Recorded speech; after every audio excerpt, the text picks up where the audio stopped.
দিয়ে জান্নাতে প্রবেশ করতে পারে যদি 4টা কাজ করতে পারে। 1, সালাত খামসা, 5 ওয়াক্ত সালাত আদায় করলো, নামাজ পড়লো। 2, সমাত শাহরাহা, রমজান মাসে রোজা থাকলো। 3, আহসানাত ফারজাহা, লজ্জা স্থানকে হেফাজতে রাখলো, জেনায় লিপ্ত হলো না। 4, আতাত বালাহা, স্বামীকে মেনে চলল। এই 4টে কাজ যদি কোনো মহিলা করতে পারে তাহলে তার জান্নাতের সব দরজা খোলা। তা আপনি একটু চেষ্টা করেন, দেখেন। 1, 5 ওয়াক্ত সালাত আদায় করলো, নামাজ পড়লো। 2, রমজান মাসে রোজা থাকলো। 3, স্বামীকে মেনে চললো, তিতা লাগলেও মিঠা লাগলেও। আপনার স্বামী গালি দেয় আপনাকে, এ কথাই ঠিক, আমাদের করার কি আছে?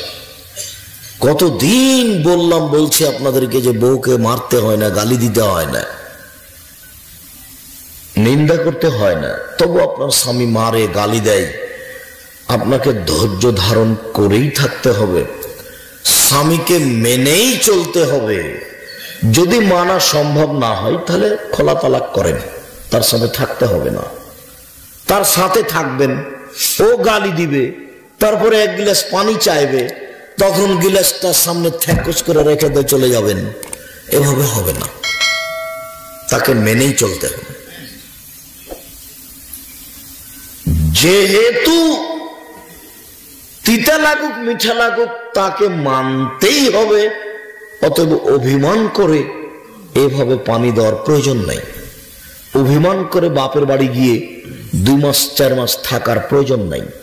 কষ্ট করে হলেও, ত্যাগ করে, তিতিক্ষা করে, যে কোনো মূল্যে স্বামীকে মেনেই চলতে হবে। 4, জেনায় লিপ্ত হওয়া হবে না, জান্নাতের সব দরজা খোলা।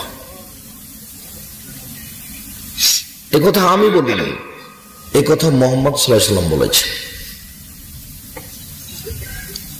আপনাদের সাথে আমার আরেকটা কথা, তারপর আমরা আলোচনায় চলে যাই। একটা হলো বউকে নিয়ন্ত্রণ করতে হবে কিভাবে, তা একটু বললাম। অবশ্য আল্লাহ রাসূল এই কথাও বলেছেন বউ নিয়ন্ত্রণ করতে গিয়ে, যে বউকে কখনো কটু কথা বলো না। 2, বউকে কখনো মারো না। 3, বউকে কখনো গালি দিও না। 4, বউকে নিজের বাড়ি ছাড়া কোথাও থাকতে দিও না।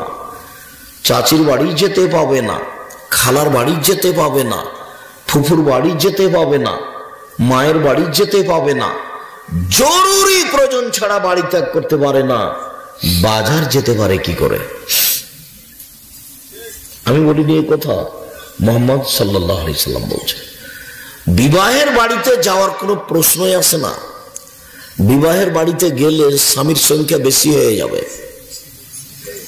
বিবাহের বাড়িতে যাওয়ার কোনো প্রশ্নই আসে না। চাঁপাই নবাবগঞ্জ, রাজশাহী, নওগাঁ, নাটোর, বৃহত্তর রাজশাহীতে বিবাহের শুরু থেকে নিয়ে শেষ পর্যন্ত একটা কাজও জায়েজ নয়, সবই হারাম।